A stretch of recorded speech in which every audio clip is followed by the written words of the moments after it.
А сега за момент ќе се преселиме во Битола. Нашата дописничка Емилија Мисирлиевски работеше на една студија која што навистина е актуелна изминативе денови.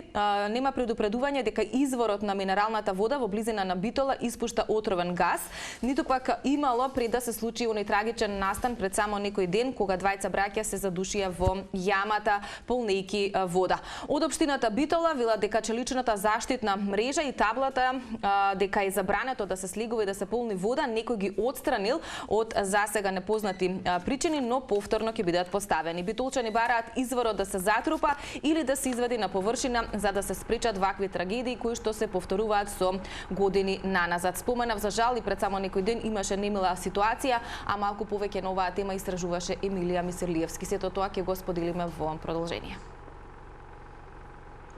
Ден по смртта на двајцата браќа од Битола на возраст од 63 и 68 години, кои се задушија полнејки минерална вода од изворот кај некогашното излетничко место Кисела вода, пристапот до чешмата е слободен и нема ограничувања ниту забрана.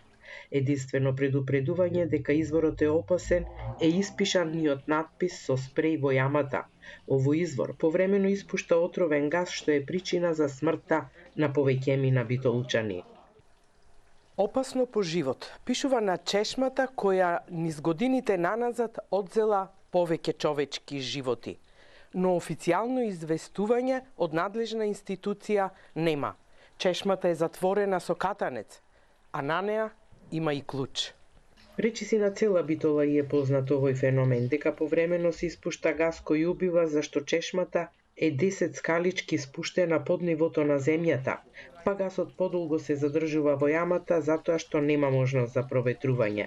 Но има битолчани кои понатаму си го ризикуваат животот и полнат вода, иако добро знаат за чешмата убиец. Собственикот на објектот ја заклучил портата на изворот со катанец, но луѓето кои веруваат во лековитите својства на водата се побуниле, па тој оставил и клуч до катанецот. Овие што загинаа браќата идеа еднаш неделно на 10 дена еднаш. Так, познато му беше дека испушта гасови водата. Таа испушта гасови од на време, не стално. И пред месец па еден друг исто тука се затру од гасо. Ако не дишиш да влезиш натре, љути во очи. Чим љути, бегај, не влегвај. Показателот е тој, без дишење. Влези, ако ти љути, бегај и не полни. Во изминатите децении чешмата убиец има одземено над 10 животи, а битолчани најмногу се сеќаваат на две млади момчиња кои слегоа до изворот да се напијат вода и се задушија од отровниот газ. Имаше две дечиња, негде 20 на години можда, и дошлеа се напија вода тука. Наводно едното било понадвор изгледа, другото ке чешмата и од гасовите најверојатно имало и се десе некој случај, така се затру детето. Јавноста знае дека не треба да влегва тука, не знам што се деси. Од општина Битола велат дека просторот бил обезбеден со челична мрежа поставена кај изворот и табла дека е забрането да се слегува и да се полни вода.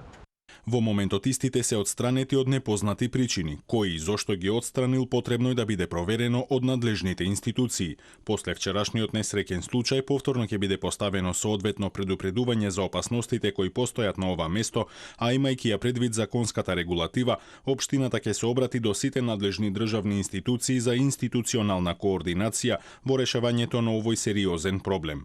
Битолчани сега бараат чешмата да се затрупа или да се извади на површина за да се спречат вакви трагедии кои се повторуваат со години. Уште полошо што е вдупка, а да беше изваден на површина, ќе го ветрот ќе овее и нема да има труење.